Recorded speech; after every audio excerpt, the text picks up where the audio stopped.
دابا باش كنعرفوا الشجرة راه خصنا نزيدوها الأزوت ولا نزيدوها البوتاس ولا نديروا لها الحديد ولا الزنك ولا المغنيسيوم ولا هادوك لي زونغري. فهادشي هو اللي تحدثت عليه فاش هدرت على الحصة ديال تحاليل التربة.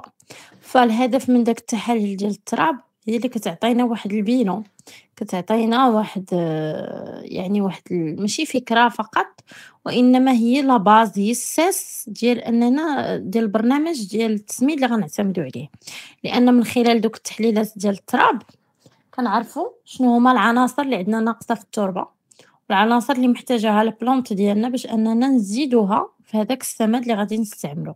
هذا من جانب، من جانب آخر كيكونوا أيضًا حتى أعراض على مستوى الأوراق، كيكون مثلًا اصفرار، انكماش ديال الحواف ديال الوريقات، كيكون واحد الشي بحال الحراق في الجناب ديال الوراق. إلا بغيتي تعرف أكثر على هذا الموضوع تسجل في برامج التكوين والمواكبة اللي كتقدمها الأكاديمية الفلاحية.